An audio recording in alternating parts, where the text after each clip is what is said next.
Bonjour chers toutes et tous, je suis le docteur Mamoudou Taganga Salifou et je suis rhumatologue. En ce 26 octobre 2024, je voudrais faire une petite vidéo d'accompagnement des éléments audio d'éducation thérapeutique ou d'éducation ou d'enseignement de masse concernant les règles d'hygiène du dos.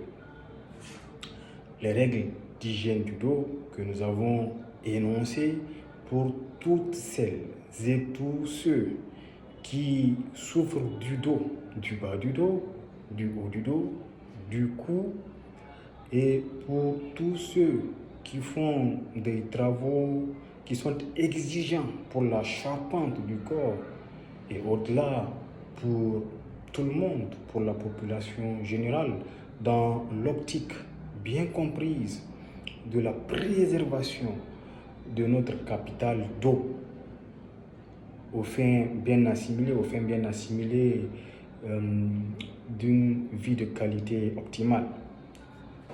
Alors, parmi ces éléments d'hygiène du dos, nous avons parlé de la station assise.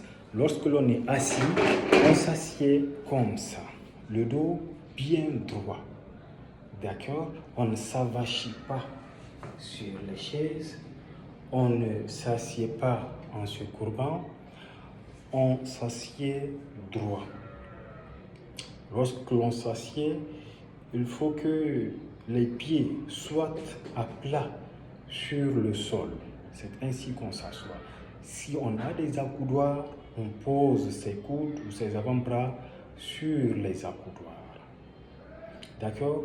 Pour quelqu'un qui travaille avec un ordinateur, on place l'ordinateur à la distance on dira un bras communément, donc d'un membre supérieur, d'accord? À la distance de sa main à l'épaule, on place l'ordinateur à cette distance-là.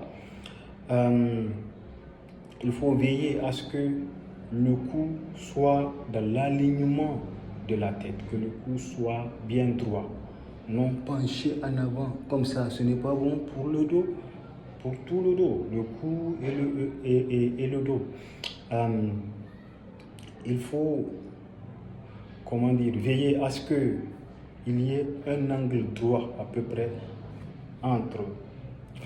que le coude soit à peu près à angle droit, que les deux coudes aient un angle droit et que les poignets ne soient pas pliés, que les poignets restent dans l'alignement de l'avant-bras.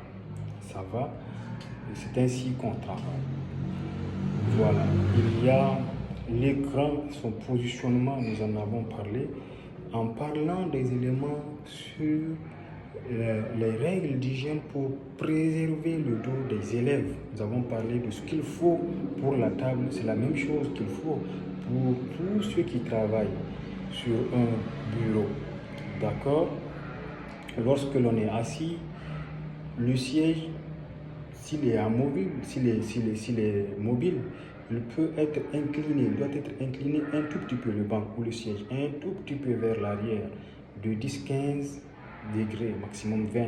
10-15 degrés, 15 degrés suffisent, d'accord, pour permettre aux genoux d'être plus bas, un peu plus bas que le niveau des hanches. Et puis, pour permettre d'avoir un angle entre le bassin et le tronc qui dépasse les 90 degrés. Ça va? D'accord. C'est ainsi. Au-delà de ça, pour aller rapidement et puis embrasser un certain nombre d'éléments, lorsque l'on travaille à la maison, lorsque l'on travaille, il faut, et dans tous les cas que l'on soit en train de travailler ou pas, il faut garder à l'esprit que le dos doit toujours rester droit. C'est le principe de base.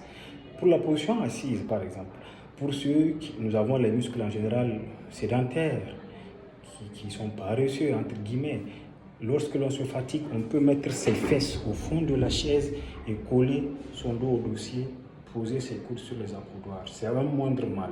Mais l'idéal est de rester en gardant son dos bien droit.